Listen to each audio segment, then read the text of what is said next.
ఇవాళ చదువుకొని సర్టిఫికెట్ మనకు సరిపోదు. యువమిత్రులారా, నేను మీతో స్పష్టంగా చెప్పదలుచుకున్న, ప్రపంచంతో పోటీ పడాలి అంటే చదువుతో పాటు సాంకేతిక నైపుణ్యం ఉండాలి. సాంకేతిక నైపుణ్యంతో పాటు కమ్యూనికేట్ చేసే స్కిల్ ఉండాలి.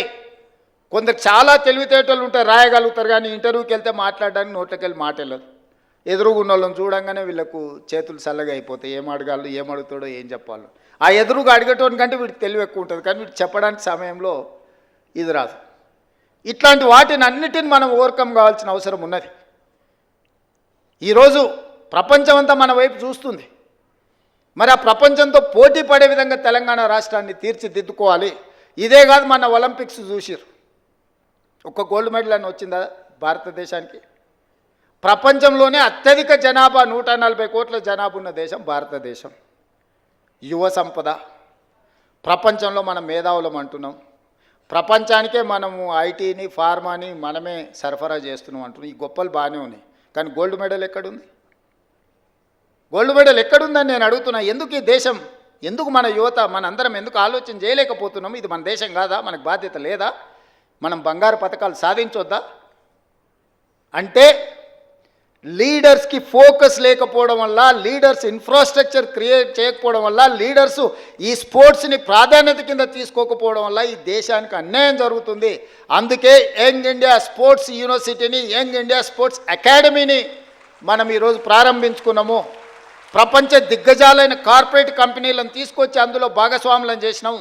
సౌత్ కొరియన్ స్పోర్ట్స్ యూనివర్సిటీ, నేను సౌత్ కొరియా పోయినప్పుడు ఒక యూనివర్సిటీకి పోయినా. క్యాంపస్ ఎంత అంటే 30 ఎకరాలు. మన ఉస్మానియా యూనివర్సిటీ క్యాంపస్ కొన్ని 100 ఎకరాలు, కాకతీయ యూనివర్సిటీ క్యాంపస్ కొన్ని 100 ఎకరాలు, మన పాలమూరు యూనివర్సిటీ ఒక 300 ఎకరాలలో ఉన్నట్టుంది. 30 ఎకరాలు సౌత్ కొరియన్ స్పోర్ట్స్ యూనివర్సిటీకి నేను వెళ్తే ఒలింపిక్స్లో 32 పథకాలు వచ్చినాయి. 32లో 16 పథకాలు ఒక యూనివర్సిటీకి వచ్చినాయి. 16 పథకాలలో ఒక అమ్మాయిని నేను కలిసిన ఆర్చరీలో, ఆ అమ్మాయికి 3 గోల్డ్ మెడల్స్ వచ్చినాయి. ఒకే ఒక అమ్మాయి ఒలింపిక్స్లో 3 గోల్డ్ మెడల్స్ సంపాదించింది. I was surprise. ఒక అమ్మాయి 3 ఒలింపిక్స్లో గోల్డ్ మెడల్ సంపాదించిన అమ్మాయి ఆ యూనివర్సిటీ స్టూడెంట్ సాదాసీదాగా వచ్చి కలిసింది. ఒక అమ్మాయి చిన్న పాపులేషన్ ఉన్న సౌత్ కొరియాలో 3 గోల్డ్ మెడల్, 32 మెడల్స్ సాధిస్తే 140 కోట్ల జనాభా ఉన్న మనం ఒక్కటి కూడా సాధించలేదంటే మనం ఆత్మ పరిశీలన చేసుకోవాల్సిన అవసరం ఉందా లేదా ఆలోచన చేయండి మిత్రులారా.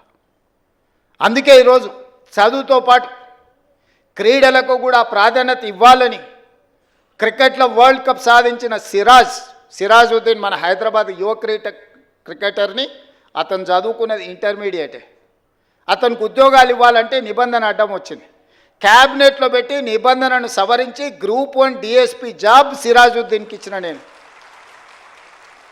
నిఖత్ జరీన్ బాక్సింగ్లో నిజామాబాద్ ఒక అత్యంత purest of the poor minority family girl బాక్సింగ్లో రాణిస్తే ఆ అమ్మాయిని నిఖత్ జరీన్ని 2 కోట్ల రూపాయల నగదు ఇవ్వడమే కాకుండా గ్రూప్ 1 జాబ్ డిఎస్పీ జాబ్ ఆ అమ్మాయికి ఇచ్చిన. దీప్తి అని పారా ఒలింపిక్స్లో కాంస్య పథకం సాధించింది వరంగల్ అమ్మాయి. ఆ అమ్మాయికి గ్రూప్ 2 జాబ్ ఇవ్వడమే కాకుండా వరంగల్లో ఇల్లు ప్లాట్ ఇవ్వడమే కాకుండా 25 లక్షల రూపాయల క్యాష్ రివార్డు కూడా ఇచ్చిన. ఇవన్నీ కూడా నేను ఎందుకు మీతో పంచుకుంటున్నానంటే చదువుతో పాటు క్రీడలలో రాణించాలి. క్రీడలు దేశం యొక్క ప్రతిష్టను పెంపొందిస్తాయి. మొన్న నేను ప్రధానమంత్రి గారిని కలిసినప్పుడు 2036లో ఒలింపిక్స్ క్రీడల్ని ఈ దేశంలో నిర్వహించాలని మనోళ్ళు బిడ్డింగ్ చేస్తున్నారు. ఈ దేశంలో అత్యధికంగా క్రీడలకు సంబంధించిన వసతులు తెలంగాణ రాష్ట్రంలో హైదరాబాద్లో ఉన్నాయి. 20 ఏళ్ళ కింద మనము నేషనల్ మిలిటరీ గేమ్స్ కండక్ట్ చేసినాం, ఎఫ్రో ఏషియన్ గేమ్స్ కండక్ట్ చేసినాం. గొప్ప గొప్ప క్రీడల్ని మన హైదరాబాద్ నగరంలో మనం నిర్వహించినాం. కానీ 20 ఏళ్ళు అవి పెళ్ళిళ్ళకు, పేరంటాలకు, ఫంక్షన్ హాల్స్గా మారిపోయినాయి.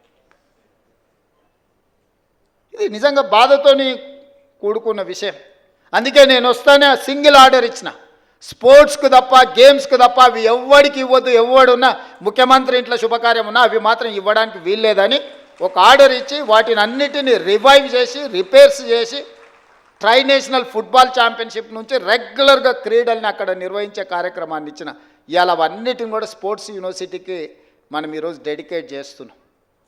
రేపు భవిష్యత్తులో మీరందరూ, ఎందుకంటే మీ స్కూల్లో, మీ కాలేజీలో, మీ ప్రాంతంలో మట్టిలో మాణిక్యాలను వెలికి తీసి క్రీడాకారులను తయారు చేసే బాధ్యత మీ అందరి మీద ఉన్నది మిత్రులారా. మీరందరూ దృష్టిలో పెట్టుకోండి. చదువుకోవడం, ఉద్యోగం సాధించడమే కాదు, దేశ గౌరవ ప్రతిష్ట పెరగాలి అంటే కూడా ఇతర రంగాలలో మనం రాణించాలంటే మీరు గుర్తించాలి. విద్యార్థులలో ఉన్న నైపుణ్యాన్ని మీరే గుర్తించగలరు. తల్లిదండ్రుల కంటే ఎక్కువగా మీరు వాళ్ళతో మీతోనే ఎక్కువ సమయం ఉంటారు, మీరే గుర్తించగలుగుతారు. మీరందరూ ఆ దిశగా ఆలోచన చేయండి. ఆ దిశగా మనందరం ప్రయాణం చేద్దాం, మనందరం కలిసి పనిచేద్దాం.